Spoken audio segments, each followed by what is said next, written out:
So I'm selling my home in the US and I am moving to Bali. Let's discuss the finance part of that and also how I'm planning everything. I went to Bali this past summer for 2 months and I absolutely fell in love with the country. So much so that I'm actually selling my home and planning to move there. I'm not really scared or nervous, and it's hard to describe this to people because they project their anxiety and their nervousness on me. But if you get it, you get it. When you just fit with something and you have a calling to be there, it'll all work out. I used to work for corporate America for 15 years and now I work for myself.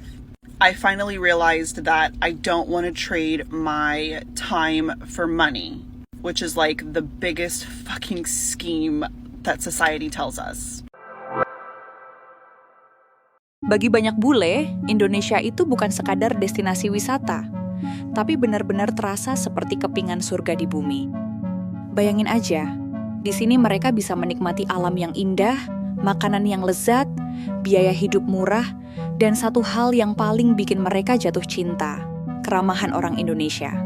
Di mata mereka, keramahan ini nggak ada tandingannya.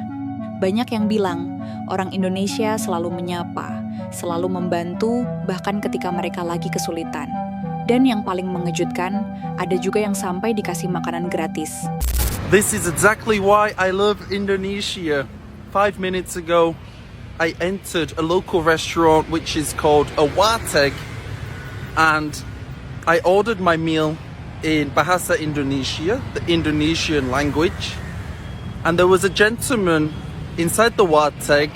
I didn't realize he was watching and listening to me when I was ordering, but when he finished his meal with his wife, we had a little conversation, again in the Indonesian language, to the best of my ability.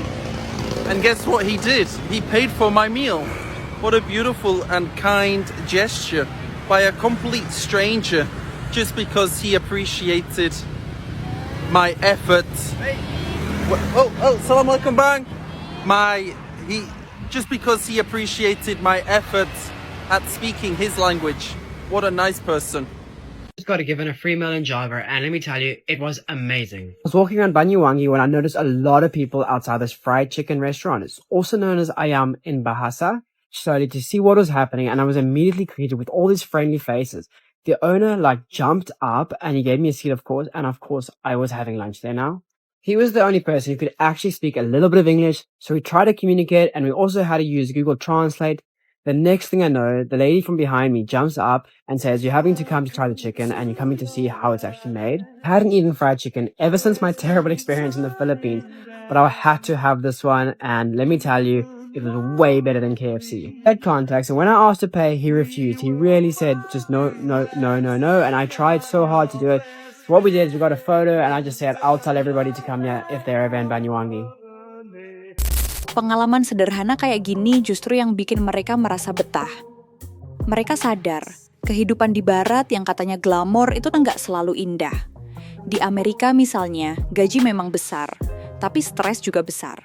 Hidup di kota yang monoton ditambah resiko kriminalitas tinggi karena senjata api legal. Bandingin dengan Indonesia, lebih aman, lebih hangat, dan jauh lebih hidup. Belum lagi soal makanan. Di Indonesia, mereka bisa makan enak, segar, dan organik dengan harga murah.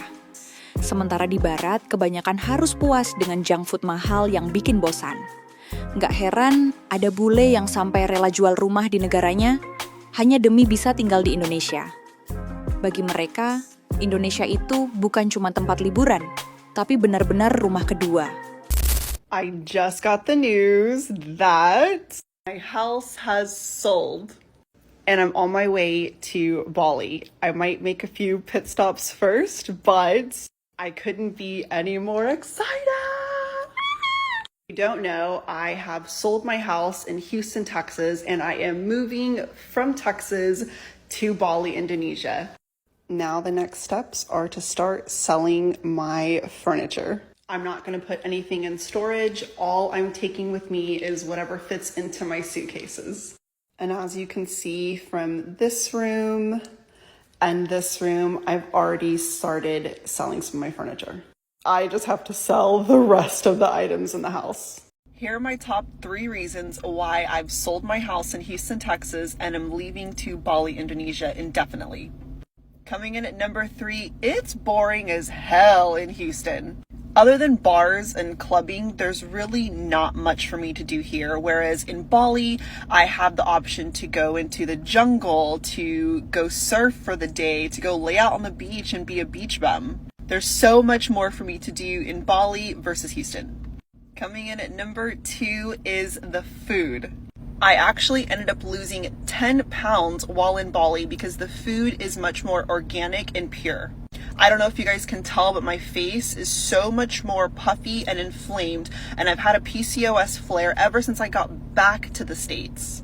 They add a bunch of pesticides and gluten and unnecessary chemicals that preserve the food here in the States versus in Bali, and really versus any other country. This also is what gives Americans a bad rep by saying that we're overweight. It's not necessarily our fault, but it's the food that we consume and the things that they add to our food here. And my number 1 and most important reason why I am choosing to relocate indefinitely is because it's much cheaper to live over there than it is here. Meals on average cost about $1 to $5 in Bali. I can't even get like a Happy Meal here with that. Homes are much cheaper. Everything there is much cheaper. A common question that I've been getting since I've been telling everybody that I am selling my home and moving to Bali is, aren't you scared? And my response to them is, scared of what? Am I scared of failure? No, not at all. I believe that failure or failing at something is just a part of the process in order to succeed at it. Am I scared that I don't know anyone there? No, I have myself, and that's really all that I need. Am I scared or fearful to make such a big leap? No, not at all. I truly believe the bigger the leap, the bigger the reward.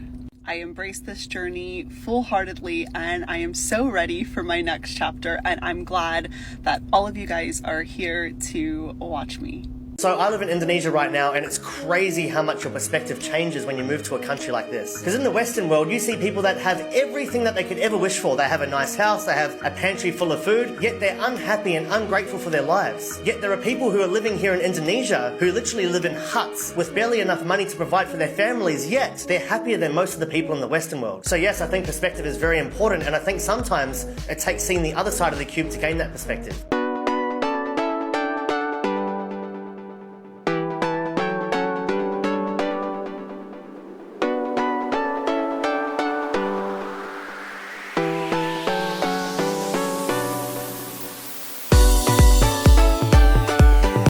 Dan disinilah kita bisa belajar sesuatu. Kadang kita sendiri suka ngeluh soal kekurangan negara ini, tapi ternyata justru di balik semua itu, ada begitu banyak hal yang membuat dunia kagum. Keindahan alam, budaya yang kaya, makanan yang menggoda, dan yang paling penting, keramahan tulus dari masyarakatnya. Indonesia itu lebih dari sekadar destinasi wisata. Indonesia adalah tempat di mana orang asing bisa merasa pulang. Ya udah, gini aja. Cowok Rusia pindah ke Indo, cowok Indo pindah ke Rusia. Gua setuju sama lu. Cocok itu, cocok. Jadi kan kalau cowok Rusia kan nggak laku di Rusia. Nah, kalau cowok Indo kan nggak laku di Indo. Nah, udah. Kita pindah tempat aja. Kita pindah tempat. Bagus. Setuju gua sama lu. Pinter nih orang, guys. Pinter. Nih kayak gini nih harus banyakin orang nih di Indo, coy. Bukan di Indo aja, coy. Di dunia, coy.